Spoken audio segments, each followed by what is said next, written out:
பெண்கள், தமிழக பெண்கள் மது குடிப்பார்களா என்னும் சந்தேகத்தை தகர்த்தெறியும் சினிமா காட்சியை இப்பொழுது பார்த்தோம். அது வெறும் சினிமா என்று புறந்தள்ள முடியாத யதார்த்த நிலை நம்மை கத்தி மேல் நடக்க வைக்கிறது. அன்பு நண்பர்களுக்கு இனிய வணக்கங்கள். இது மதுவா மதுவிலக்கம். தமிழ்நாட்டில் முதன்முறையா தமிழகத்தோட குடிப்பழக்கம் பற்றி தந்தை டிவியோட பிரம்மாண்ட கருத்து கணிப்போட அடிப்படையில நடைபெறும் அதிரடியான விவாத நிகழ்ச்சி. இன்னைக்கு நம்ம நிகழ்ச்சிக்கு திராவிட இயக்க தமிழர் பேரவை பொதுச் செயலாளர் சுப வீரபாண்டியன் அவர்களும் வழக்கறிஞரும் பெண்ணிய ஆர்வலருமான ஜீவலட்சுமியும் சிறப்பு விருந்தினர்களா இருக்காங்க. உருவம் உயர்த்த வைக்கும் நிகழ்வாகத்தான் நாம் பெண்கள் குடிக்கும் காட்சிகளை சமூக வலைதளங்களில் பார்க்கிறோம். எங்களுக்கு தெரிந்த பெண்கள் குடிக்கிறார்களா இல்லையா என்று ஆராய்ந்து பார்க்கும் நமது கருத்து கணிப்பு என்ன சொல்கிறது பார்க்கலாமா? உங்களுக்கு தெரிந்த பெண்கள் குடிக்கிறார்களா என்ற கருத்து கணிப்பு கேள்வியை முன்வைத்த போது நமக்கு கிடைத்த பதில்கள் ஆம் 44 விழுக்காடு, இல்லை என்ற பதில் 56 விழுக்காடு. சுப வீரபாண்டியன் 44% பேர் சொல்லியிருக்காங்க. எனக்கு இருக்கக்கூடிய சுற்று வட்டாரத்துல, என்னுடைய வட்டாரத்துல எனக்கு தெரிந்த பெண் ஒருவர் குடிப்பழக்கம் உடையவரா இருக்காருன்னு 44% பேர். இந்த சதவிகிதம் இதை பார்க்கும்போது நீங்க என்ன உணர்றீங்க? இது எனக்கு அதிர்ச்சியாக இருக்கிறது என்று நான் சொல்ல மாட்டேன். ஏறத்தாழ இயல்பு நிலை அப்படித்தான் இருக்கிறது. ஆனால் வேதனையாக இருக்கிறது.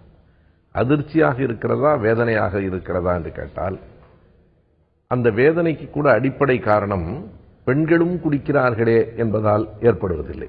குடிப்பதில் ஆண்கள் பெண்கள் என்றெல்லாம் நான் பாகுபடுத்தவில்லை. யாராக இருந்தாலும் இந்த போதைக்கும் மயக்கத்திற்கும் ஆளாகிறார்களே என்கிற அந்த வேதனை இந்த புள்ளிவரத்தால் நமக்கு கிடைக்கிறது. ஆனால் புள்ளிவரம் இல்லாமலேயே கூட நாட்டின் நிலைமை அப்படித்தான் போய்கொண்டிருக்கிறது என்பதை பொதுவாக நம்மால் புரிந்து கொள்ள முடிகிறது. நிச்சயமாக ஒரு பெண்ணா நீங்க சொல்லுங்க ஜீவலட்சுமி, உங்களுக்கு இந்த 44% பேர் சொல்லியிருக்கிற இந்த கருத்து கணிப்பு உங்களுடைய பார்வையில அதிர்ச்சியா இருக்கா? எப்படி இருக்கு? ஐயா சொன்னதுதான், இந்த சமூக சூழல் என்பதைத்தான் இந்த கருத்து கணிப்பு பிரதிபலிக்கிறதா நான் பாக்குறேன். அப்போ இங்க பெண்கள் ஆண்கள் என்பதை தாண்டி எல்லோரையும் குடிக்க தூண்டுகிற ஒரு சூழல் என்பது இன்றைக்கு உருவாகி இருக்கிறது என்பதை வேதனைக்குரிய ஒரு விஷயமா நம்ம பார்க்க வேண்டியது. அப்ப நம்ம இந்த இடத்துல நம்ம பெண்ணியம் பேசுற பெண்கள் இந்த சமூகத்துல இருக்கத்தான் செய்யறாங்க. ஆண் மாதிரி இருக்கக்கூடிய பல விஷயங்கள், ஆண் மாதிரி முடிவெடிக்கிறதுல இருக்கட்டும், ஆண் மாதிரி டிரெஸ் பண்ணிக்கிறதுல இருக்கட்டும், ஒரு விஷயத்திலையும் ஆண் சார்ந்த சில விஷயங்களை செய்யக்கூடிய அந்த பெண்கள் இருக்காங்க. அப்ப இந்த 44% பேர் சொன்ன அந்த பெண்கள் இதோடைய ஒரு நகர்த்தலா, ஆண் மாதிரி அப்படிங்கிற ஒரு விஷயத்தோட நகர்த்தலா, ஒரு டிரான்சிஷனா பார்க்கலாமா? நான் முதல்ல பெண்ணியம் என்ற கருத்தியலை நீங்க அப்படி புரிஞ்சுக்க கூடாதுன்னு நான் சொல்ல வரேன். ஏன்னா பெண்ணியம் என்பது ஆண் செய்கிற எல்லா விஷயத்தையும் நான் செய்வேன் என்கின்ற ஒரு கருத்து என்பது கிடையாது என்பதை திரும்ப திரும்ப நாம் இந்த சமூகத்திற்கு சொல்ல வேண்டியிருக்கிறது. பெண் தன் வாழ்வை சுயமாக எல்லா உரிமைகளோடும் சுதந்திரத்தோடும் வாழ்வதற்கான ஒரு கோரிக்கையாகத்தான் நம்ம பெண்ணியத்தை பார்க்கணுமே தவிர, அது ஆண் போலவே பிரதி எடுத்து தான் எல்லாவற்றையும் செய்வேன் என்கிற கருத்தியல் நிச்சயமாக கிடையாது. அதன் அடிப்படையில் தான் நான் இந்த விஷயத்தையும் பார்க்கணும்னு நினைக்கிறேன். இங்கே குடிப்பது என்பது ஆணாக இருந்தாலும் சரி பெண்ணாக இருந்தாலும் சரி அது தவறு என்றால் இரு பாலாருக்கும் தவறு. அதே போல இங்கே பெண்ணியம் என்ற விஷயத்தை நாம் கொண்டு வராமல் நீங்கள் கேட்ட கேள்வியின் அடிப்படையில் பதில் சொல்ல வேண்டும் என்றால், பெண்கள் குடிப்பது என்பது வெறுமனே அவர்கள் ஆணுக்கு போட்டி போட்டுக் கொண்டு செய்கிறார்கள் என்பது அல்ல. தன் வீட்டில் இருக்கிற ஆண் குடிக்கிறார், அல்லது தனது நண்பராக இருக்கிறவர், தனது கணவராக காதலனாக இருக்கிறவர்கள் குடிக்கிறார்கள் என்கின்ற சூழல் இன்று மிக அதிகமாக இருக்கிற சூழல். ஜெண்டர் ஈக்வாலிட்டியை பார்க்காம தனிச்சு வச்சு பார்க்கணும். ஆண்கள் எப்படி ஒரு சில காரணங்கள் சொல்கிறார்களோ அதே மாதிரி பல காரணங்கள் பெண்களை குடிக்கிறதுக்கு தூண்டுகிற ஆண்கள் அல்லது குடிப்பது என்பது ஒரு சமூக ஒரு சோசியலைஸ் ஆன ஒரு சமூகத்தின் வெளிப்பாடு என்பதான ஒரு மனநிலை இங்கே உருவாகி இருக்கிறது. அதன் பின்னணியில் இருந்துதான் பெண்கள் குடிக்கிறார்கள் என்பதை பார்க்க வேண்டும் என்பதுதான் என்னுடைய கருத்து. நிச்சயமாக 44% நபர்கள் கூறியிருக்கிறார்கள் அவர்களுக்கு தெரிந்த வட்டத்தில், அவர்களுடைய வட்டத்தில் அவர்களுக்கு தெரிந்த பெண்கள் குடிப்பார்கள் என்று 44% நபர்கள் கூறியிருக்கிறார்கள். இப்ப நம்ம பார்க்கும்போது திரு சுப வீரபாண்டியன் உங்ககிட்ட நான் கேட்க விரும்புறேன். இந்த 44% பேர் சொல்லிருக்கிறதுல அம்மா இருக்கலாம், அக்கா இருக்கலாம், நம்மளுடைய ஃப்ரெண்ட் இருக்கலாம், நம்மளுடைய தோழி இருக்கலாம், நம்மளுடைய மனைவி இருக்கலாம். அப்படி பார்க்கும்போது நம்ம இப்ப ஒரு பெண் குடிக்கிறார்களா அப்படிங்கறது தெரியும் போதே நம்மளுக்கு ஒரு அதிர்ச்சி வருதுன்னு இப்ப நீங்க சொல்லிருந்தீங்கல்ல, அந்த மாதிரி குடிக்கிறாங்க அப்படின்னு சொல்றது ஒரு தயக்கம் தகர்க்கப்பட்டிருக்கிறது நம்ம எடுத்துக்க முடியுமா? இந்த சமூகத்தில் பல செய்திகளில் அந்த தயக்கங்கள் தகர்ந்து கொண்டிருக்கின்றன.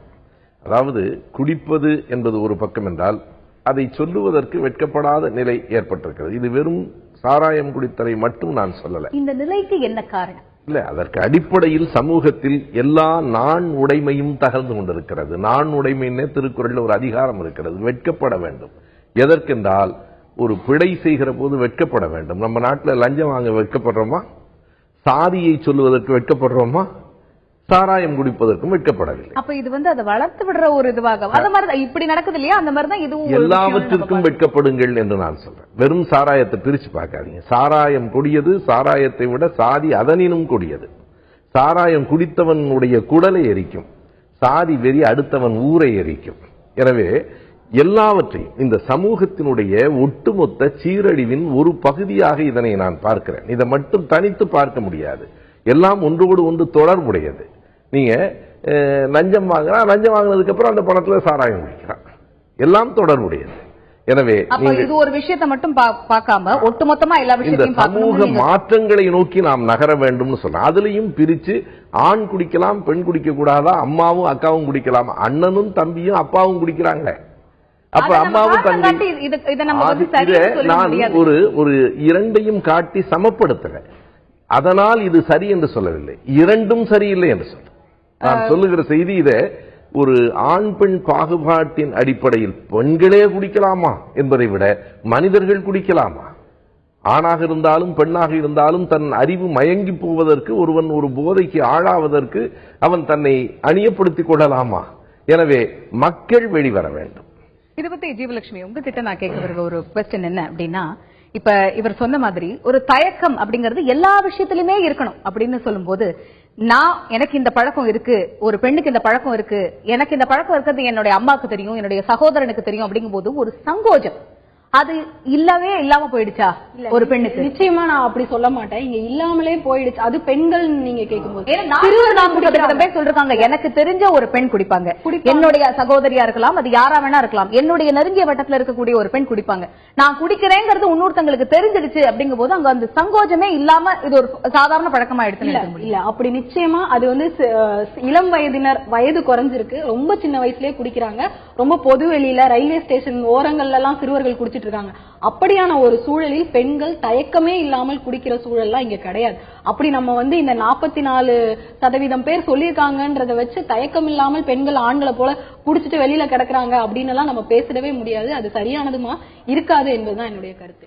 அந்த தயக்கம் இல்ல அப்படின்னு நம்ம சொல்ல முடியாது. அதே நேரத்துல இன்னைக்கு அது ஒரு ஒரு ஜனரஞ்சகமான எல்லோரும் செய்கிற ஒரு விஷயம்தான், குடிக்கிறது ஒரு பெரிய தவறு இல்ல அப்படின்ற ஒரு மனநிலை இங்க உருவாயிருக்கு அப்படின்றது உண்மை.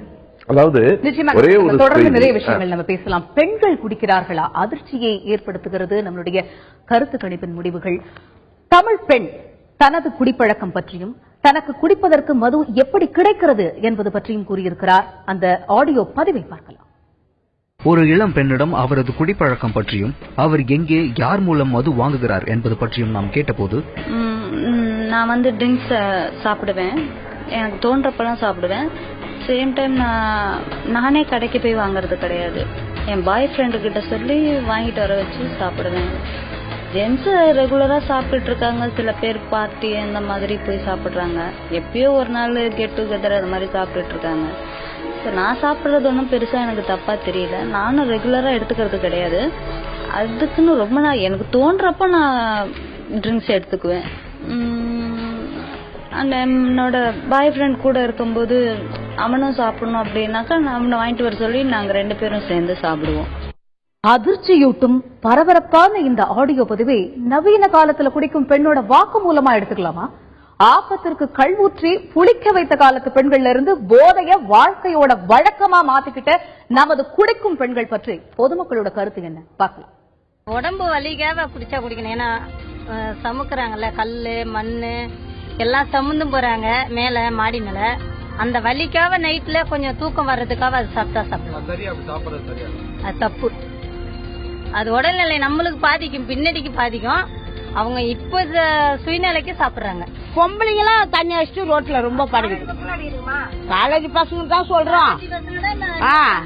அதான் ஒண்ணு சேர்ந்தா ஒண்ணு நல்லது இருக்கு சொல்றோம், கெட்டது சேர்ந்துச்சுன்னா அது வலிச்சுன்னு போயிடும். அது ரொம்ப பாதிப்பு தான். ரொம்ப பார்த்தாவே பெஜாராக்குது அதெல்லாம். அதை கொஞ்சம் திருத்துங்க, அவ்வளவுதான். கூலி வேலை கூட செய்யறவங்களும் குடிக்கிறாங்க தான். ஆம்பளைங்களோட அதிகமா பொம்பளை தான் குடிக்கிறது. ஜென்ஸ் தான் குடிப்பாங்களா, நாங்களும் குடிக்கிறேன்னு சொல்லிட்டு செய்யறாங்க. உலகம் அழிய போகுது சீக்கிரமா, அவ்வளவுதான். இதுக்கு மேல என்னத்த சொல்றது? பொம்பளைங்க குடிக்கலாமா? நாட்டுல பொம்பளை அப்புறம் எதுக்கு துணி கட்டணும், எதுக்கு மானத்தோட தெரியணும்? குடிச்சா அதை செத்து போயிடும். வாய்க்கல அது தாலி கட்டினவங்க குடிக்கிறாங்க. அறியாத பசங்க அதெல்லாம் குடிக்கூடாது, தப்புதான். திரு சுபவி கிட்ட நான் கேட்க விரும்புறேன். மக்கள் பதிவு செஞ்ச பல்வேறு கருத்துக்களை நீங்க பாத்திருப்பீங்க. இப்ப இந்த 44% பேர் சொல்லிருக்காங்க, எனக்கு தெரிஞ்ச என்னுடைய வட்டத்துல எனக்கு நெருக்கமான ஒரு பெண் குடிப்பாங்கன்னு.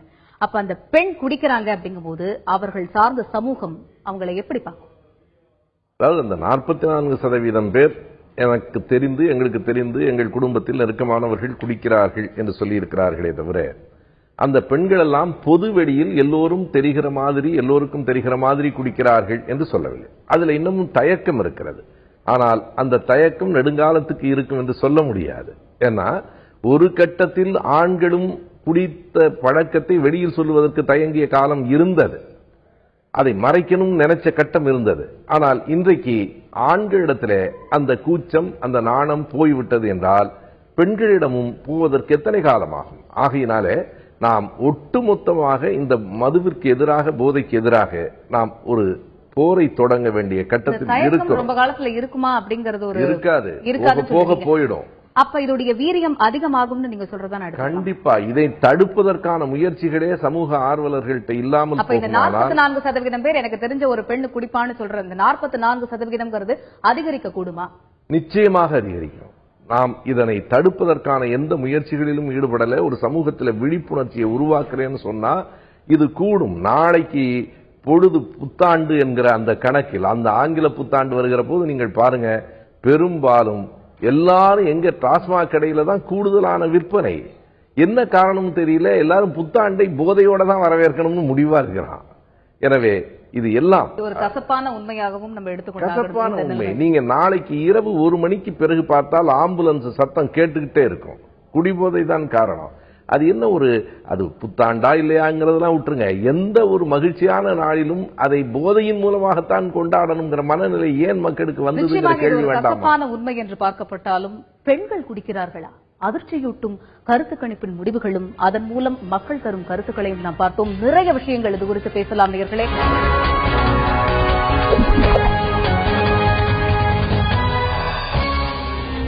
About alcoholism, all I want to talk is nariya peru accidents lo settadu because of after alcohol consumption when they drive nariya peru settu poranga. So that's very sad that people have to realize not to go ahead and do that. And on the first go, alcoholism has to, I mean, if taken in control is good, but not all the people, most of the people do it in a severe way.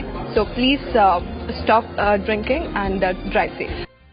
குடிச்சா ஏற்படும் அபாயம் பற்றியும் அது தொடர்பா ஏற்படுற சாலை விபத்துகள் பற்றியும் நடிகை பிந்து மாதவி தெள்ளந்தெளிவா குடி குடியை கெடுக்கும். ஆமா, மது நாட்டுக்கும் வீட்டுக்கும் கேடு. ஆமா, ஆனா குடிக்கும் ஒரு மனிதன் குடியை விட முயற்சிக்கிறான்.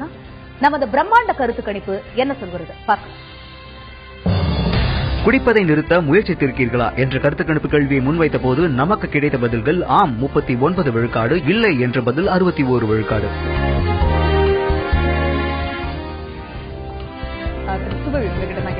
39% மக்கள் சொல்லியிருக்காங்க, நான் இந்த பழக்கத்தை விடுறதுக்கு முயற்சி செஞ்சிருக்கேன் அப்படின்னு. இந்த பழக்கத்தை விடுறதுக்கு முயற்சி செய்யறேன் அப்படின்னு சொல்றது ஒரு ஆறுதல் அளிக்கக்கூடிய ஒரு விஷயமா நம்ம பார்த்தாலும், இந்த ரீஹாபிலிட்டேஷன் சென்டர்ஸ் எல்லாம் இருக்காங்க. இவங்க இந்த குவிட்டிங் ப்ராசஸ்க்கு எவ்வளவு பெரிய ஒரு இன்சிஸ்டிங் இதுவா இருப்பாங்க, ஒரு ஃபேக்டரா இருப்பாங்க. ஒரு 39% பேர் இந்த பழக்கத்திலிருந்து விடுபட வேண்டும் என்று நினைக்கிறார்கள் என்பது ஒரு நல்ல செய்திதான். ஆனாலும் அதை அவர்கள் மட்டுமே தீர்மானித்து விட முடியாது. அந்த புறச்சூழல்கள் அவர்களை மறுபடியும் கொண்டு போய் அங்கே தள்ளும். எனவே ஒரு சமூக மாற்றம் என்பதுதான், நான் ஒட்டுமொத்தமாக ஒரு சமூக மாற்றத்தை நோக்கித்தான் நாம போகணும்னு நினைக்கிறேன். ஆகையினால்தான் பெண் குடிக்கலாமா, தமிழ் பெண் குடிக்கலாமா என்கிற அடைமொழிகளை எல்லாம் நான் ஏற்கவில்லை.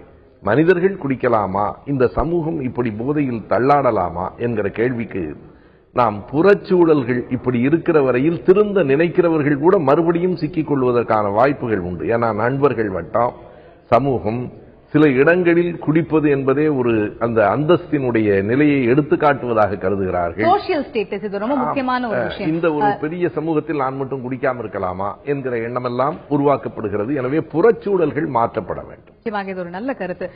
ஜீவலட்சுமி, உங்ககிட்ட கேட்க விரும்புறேன். ஏதோ ஒரு காரணத்தினால குடிப்பழக்கத்துக்கு வந்தவங்க, ஏதோ ஒரு நெருக்கடினால குடிப்பழக்கத்துக்கு வந்தவங்க, இந்த 39% பேர் முயற்சி செஞ்சிருக்கேன், இந்த பழக்கத்திலிருந்து விடுபடுவதற்கான முயற்சியை நான் எடுத்திருக்கிறேன் அப்படின்னு சொல்லும்போது அதே அழுத்தம், அதே நெருக்கடி இந்த முடிவு அவங்க எடுக்கிறதுக்கு ஒரு காரணமா இருக்குமா? என்னன்னா அவங்க இல்ல, நான் என்ன சொல்ல வரேன், அவங்க குடிக்கிறதுக்காக குடிய விடணும் அப்படின்னு நினைக்கிற அந்த அழுத்தம் வந்து அவங்களை திருப்பியும் குடிக்கு தள்ளும் அப்படின்றது வந்து சரியான கருத்தா இருக்க முடியாது. ஏன்னா ஒரு குடிக்கிறதுக்கான அவங்க வந்து குடிய விட்டுறணும் அப்படின்னு அவங்க முயற்சி எடுக்கும் போது அதற்கான சூழல் என்பது அவங்களுக்கு இருக்கணும். அது அப்படி ஒருத்தங்க வெளியில போறாங்க அப்படின்னும் போது, இது நம்ம சில சினிமா காட்சிகள்ல நம்ம பார்த்திருக்கோம். குடிக்கிறதுக்காக போகும்போதுதான் குடி பத்தின எல்லா விஷயங்களும் எதிர்ப்படும் அப்படின்றது ரொம்ப வருஷத்துக்கு முன்னாடி அப்ப டாஸ்மாக் வந்து அரசாங்கம் ஏற்று நடத்துவதற்கு முன்னால் வந்த திரைப்படம்னு நினைக்கிறேன். அப்போ அந்த மாதிரி தொடர்ந்து வந்து அவங்கள வந்து தூண்டுகிற விதமான காட்சிகள் வந்துட்டே இருக்கும். இன்னைக்கு அந்த மாதிரி சினிமாக்கள்ல ஒரு வீதிக்கு வீதி, நீங்க வந்து பள்ளிக்கூடங்கள் அத்தனை கிடையாது, நூலகங்கள் அத்தனை கிடையாது, ஆனா நீங்க வந்து அவ்வளவு டாஸ்மாக் கடைகள், இது எல்லாமே தூண்டுற விஷயங்கள். அதே போல இன்னைக்கு வந்து ஒரு இளைஞர் பட்டாளத்துல ஒரு இளைஞன் குடிக்காம இருந்தான்னா அவன் எப்படி பார்க்கப்படுறான்ற ஒரு கேள்வி. இந்த மாதிரியான சூழல்கள் எல்லாம் இருக்கும்போது அடிப்படை மாற்றம் என்பது இந்த கடைகள் இவ்வளவு அதிகரித்து அரசாங்கம் வந்து நீங்க எல்லாம் குடிக்கலாம் என்ற விஷயத்தை, நீங்க எல்லாம் போய் குடிங்கன்ற விஷயத்தை வெளிப்படையாக ஒரு அறிக்கையாக கொடுக்காமல் செயலில் காட்டிக் கொண்டிருக்கு. நிச்சயமாக திரு சுபவி, 69% மக்கள் சொல்லிருக்காங்க நான் குடிக்க மாட்டேன் அப்படின்னு சொல்லிருக்காங்க. இதே கருத்து கணிப்புல 38% பேர் ஒத்துக்கிட்டு இருந்தாங்க எனக்கு இந்த பழக்கம் இருக்குன்னு. அட் த சேம் டைம் இந்த பக்கத்துல இருக்கவங்க சொல்லிருந்தாங்க எனக்கு இந்த பழக்கம் கிடையாதுன்னு. இப்ப இருக்கிறவங்க அப்படின்னு சொல்லும் போது நம்ம இவ்வளவு பெரிய காரணங்கள், என்விரான்மெண்டல் ஃபேக்டர்ஸ், ஏகப்பட்ட விஷயம் சொல்லிருந்தாலும் அவங்களால ஹேண்டில் பண்ணக்கூடிய அதே விஷயம் ஏன் இவங்களால ஹேண்டில் பண்ண முடியல? அவங்களுக்கு என்ன விஷயம் பாசிட்டிவா அமையுறாங்க ஹேண்டில் பண்றதுக்கு? அதாவது இந்த குடிப்பழக்கத்துக்கு தனி மனிதனினுடைய மனநிலை, ஒரு சமூகத்தினுடைய சூழல் எல்லாமே அதுல கலந்திருக்கிறது. வெறுமனே தனி மனிதனுடைய மனநிலை என்று மட்டும் சொல்ல முடியாது. இன்னமும் கூட அத்தனை பேரும் குடிகாரர்கள் அல்ல, பெரும்பான்மையானவர்கள் குடிக்கிற பழக்கம் உடையவர்கள் இல்லை. ஆனால் அது பெரும்பான்மையை நோக்கி நகர்ந்து கொண்டிருக்கிறது என்பது கவலை தருகிறது. நிச்சயமாக இந்த 39% பேர் முயற்சி எடுத்திருக்காங்க, ஆனா 61% பேர் அந்த முயற்சியே எடுக்கல. இது யாருக்கு இந்த கவலை இருக்கு? கண்டிப்பா 61% பேர் எங்களுக்கு அந்த முயற்சியை நாங்க எடுக்கலன்னு சொல்றது, அவர்கள் இதை தப்பாவே கருதல அப்படிங்கிறது தான். இதுல பல வேறுபாடுகள் இருக்கு. உழைத்து களைத்தவர்கள் உடம்பு வலிக்காக குடிப்பதும் உல்லாசத்துக்காக குடிப்பதும் ஒன்றுன்னு பார்க்க முடியாது. அந்த உழைத்தவர்கள் கூட அந்த களைப்பு தீர்வதற்கு வேறு வழிகள், மருத்துவரை நாடினால் மாத்திரைகள் இருக்கு, இது வழி இல்லை என்பது வேறு. ஆனால் அவர்கள் அந்த அறியாமையில் குடிக்கிறார்கள். நான் இந்த நாட்டில் படித்தவர்கள், பணக்காரர்கள் உல்லாசத்துக்காக குடித்துக் கொண்டிருக்கிறார்கள். அதை எப்படி நம்ம ஏற்க முடியும்? இந்த 39% பேர் முயற்சி எடுத்திருக்காங்க. இதே இந்த 39 61 மாறணும்னா அப்ப 61% பேர் இதே முயற்சியை எடுத்திருக்காங்கன்னா எடுக்கப்பட வேண்டிய நடவடிக்கைகள் என்ன? ஒரு சமூக விழிப்புணர்ச்சி தான். நான் திரும்ப திரும்ப அதுதான் சொல்லிட்டு இருக்கேன். ஒட்டுமொத்தமான ஒரு சமூக விழிப்புணர்ச்சியின் மூலமாக மட்டும்தான் ஒரு மாற்றத்தை கொண்டு வர முடியும். அதற்கு காலங்கள் ஆகலாம். அதற்கு அரசும் ஒத்துழைக்கணும். அரசின் பக்கத்தில் இருந்தும் இதற்கான கொஞ்சமாவது தடைகள் இருக்கணும். எங்க வேண்டுமானாலும் கடைகள் திறந்திருக்கின்றன. நீங்க பாத்தீங்கன்னா ரொம்ப பழைய பாட்டு, எங்க பார்த்தாலும் ஒரு சமரசம் உலாவும் இடம் சுடுகாடுன்னு ஒரு பழைய படம் காட்டுச்சு. சுடுகாட்டுல சமரசம் எல்லாம் இல்ல, சமத்துவம் எல்லாம் இல்ல, அங்க ஜாதிக்கு ஒரு சுடுகாடு இருக்கு. சமரசம் உலாவும் இடம் இன்னைக்கு நாட்டுல ஒண்ணு டாஸ்மாக் கடை தான். வயசு கிடையாது, ஜாதி கிடையாது, எல்லாரும் ஒரு உண்மையாக தான் இது பார்க்கப்படுகிறது. வாழ்க்கை ஒரு வட்டம், வெறும் சினிமா வசனம் இல்லை. இது ஆரோக்கியமும் மனநலமும் கூட ஒரு வட்டம் தான். போதைங்கிற விஷயம் மேல போனா ஆரோக்கியமும் மனநலமும் தானா தாழ்ந்துடும். ஆண் பெண் வேற்றுமை போகவும் சமூகம் எதை நோக்கி பயணிக்கிறது என்கிற கேள்வியே நம்முள் எழுகிறது. நம்மோடு இணைந்த சிறப்பு விருந்தினர்களுக்கு மனமார்ந்த நன்றிகள். மீண்டும் புத்தாண்டு வருகிறது.